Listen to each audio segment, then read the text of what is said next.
What I'm saying is, I do think that the point is taken that it is, when out of context, a serial of very graphic discussions. Okay, Ms. Rosario? Yes, just a little bit of clarification, because I'm not sure, with all due respect, I don't know how much of the research in the current statutes, you know, where we are with regard to library books and pornography.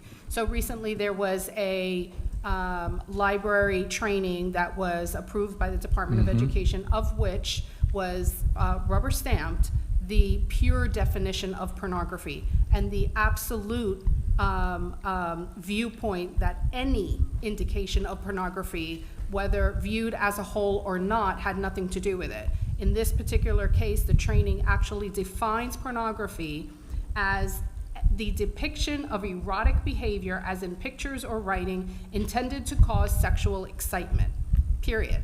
All of these clearly were pornographic. I mean, there's no doubt about that. They all fell within the definition of pornography. I would also like to read from House Bill 1069, which was just recently passed. House Bill 1069, and I think we're on the same page here. House Bill 1069 very clearly states that any material used in the classroom, made available in a school or a classroom library, or included on a reading list, contains content which is pornographic, and we just read the definition of pornographic, or prohibited under 847. And if we go to 847, all of those items that are prohibited are here. They are the obscenity statute. The obscenity statute is very clear of what is prohibited, not allowed in certain contexts, or, you know, looking at the book of the, no, prohibited means that's it. There's no other view. You see it, it needs to be removed. And all of this includes child pornography, depiction of minors engaged in sexual content. It could be images, it could be pictures, it could be magnets, it could be optical, it could be deviated. There's a definition here of deviated sexual intercourse, sexual bestiality, sexual content, sexual excitement, sexual oriented material, specific sexual activities such as human genitalia, even acts of human masturbation, and so on and so on. All of these are prohibited. They're prohibited. There's no other, there's nothing that can justify this being okay. Now, apart from that, the HB 1069 that was just passed into law also continues and says that any material that is subject to objection, all of these books have been objected prior. They've been, and you're new to the district, that's why I'm sharing this. They've all been objected to. All of them were put back into the library at a 4-0 vote. Mr. Posca was not on the board. I was the only 0 vote. They were all put back on the shelves, and now they're coming back to us again. They've all been objected. So any material that is subject to an objection on the basis of subparagraph 1, which I just read, which is pornography or prohibited, and number 2, which is depicts or describes sexual conduct, right? So those are the 2 standards. Must be removed within 5 school business days of receipt of the objection and remain unavailable to the students of that school until the objection is resolved. So that's one way of handling it.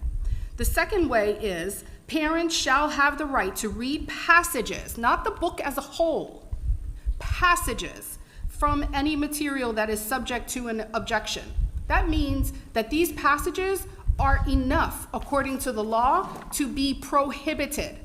And then it continues and it says, if the school board, us, the 4 that are here, and I don't know if Mr. Barefoot is there, if the school board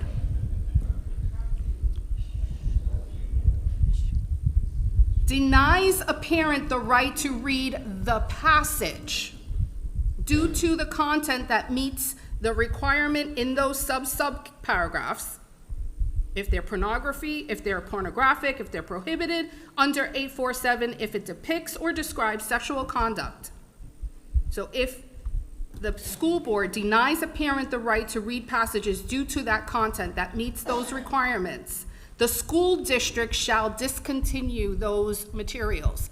Not the school district shall go through a process, go to the principal, go to a committee, go to Tom, Dick, and Harry.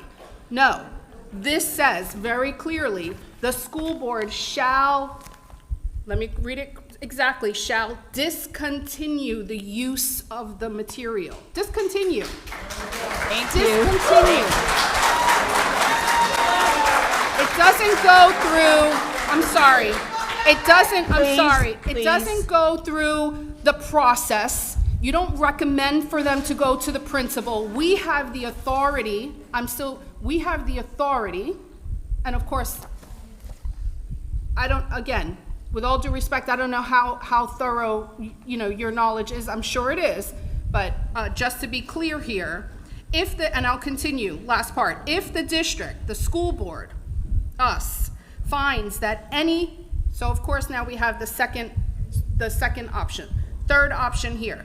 If the school board finds that any material meets the requirements for pornography, prohibited under 847, depiction or description of sexual conduct, if the school board finds that any material meets those requirements, or that any other material contained prohibited content, then the school district shall discontinue the use of the material.